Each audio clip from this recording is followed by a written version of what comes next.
Welcome to 8 to 5 Insights, where we discuss the uncomfortable and the totally real side of corporate culture. I'm your host, Neo Watagati, the Zulu Princess, and today's episode is about young leadership, especially in old organizations, specifically the unique challenge of leading people who are older than you. This program is brought to you by Almobak Resources, your mining consultants. They are found in Bulawayo, Zimbabwe, Harare, Zimbabwe, Lusaka. They are in Mumbo as well, Zambia, and they are also found in Gaborone, Botswana. Let's get right into our topic. Maybe a 28-year-old team lead was managing someone with 20 years experience or 20 years older than you. Maybe you're fresh out of your MBA and your team includes someone who's as old as your dad. And definitely that feels awkward. Let's be real. Leading older employees is tough. Not because they are difficult, but because the power dynamics just naturally feel reversed. Age traditionally implies authority. That's what we're used to. But today's high-tech world, leadership is now about skills, no longer chronology. In my career, just as Neo, I've had friction areas in terms of leading people that are older than me. One is credibility, the second one is confidence, maybe cultural mismatches. With credibility, the older employees feel very skeptical of you. What's this little girl going to teach us? And naturally, that weighs on your confidence. So you tend to overcompensate because your confidence is being questioned. It's being worn on, and you definitely tend to overcompensate. And then there's cultural mismatch, like I said.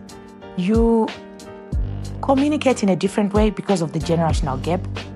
And you maybe want your tasks, your workflow to flow in a certain way. And the generational gap generally then widens because of that. But if you are a younger leader managing people that are older, there are certain things that you should do because young leadership is not a disadvantage. In fact, it can be a catalyst for growth. That's how I see it, if we handle it well. But maybe there are areas that we need to attend to that we can talk about actionable nuggets. Number one, acknowledge, don't avoid the age gap. Call it out, with humility whenever possible. Call out the age gap, acknowledge it. That lowers resistance and shows that you're emotionally intelligent. Number two, lead with listening, not with ego. This is, it becomes very natural to want to impress the older employees.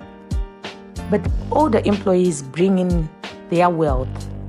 So if you try to learn from that wealth of experience, if you ask for their input and ask genuinely, and you let them teach you what the textbooks never taught you, you are leading with listening, not with your ego, not trying to impress them. And be consistent and decisive. Earn trust by being fair and consistent in your decisions. Authority is not that loud. Authority is reliable. So people of all ages respect clarity and fairness. Once you are fair and clear about what you're doing, you will gain the respect of these elderly employees. So these are my three workable nuggets. And then let's talk to the senior employees. I hope they are tuning in. Nuggets for senior employees.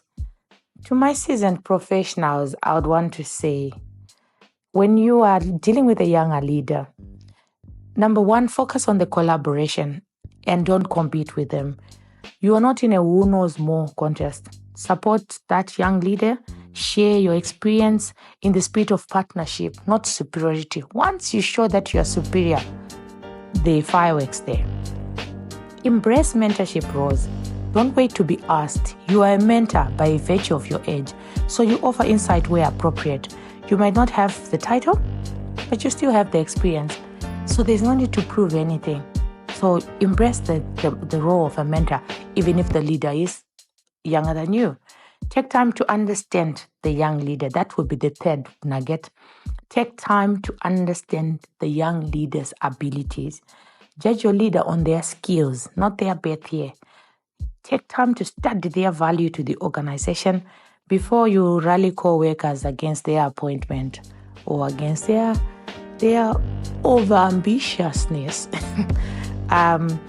Anyway, whether you're 25 or 55, leadership and followership are both relational. They both best work when you're humble. There's humility that is needed. There's a form of trust. And there's a lot of respect that needs to be very mutual. Remember, age gives experience, but attitude gives you the edge, as in EDGE. Yes, attitude gives you your edge. And that's it for today's 8 to 5 insights. If this hit home, by any chance, share it with your team leader, with your manager, or that co-worker that always brings wisdom to the table. Until next time, let's lead smart, let's stay humble, and remember, insight is power.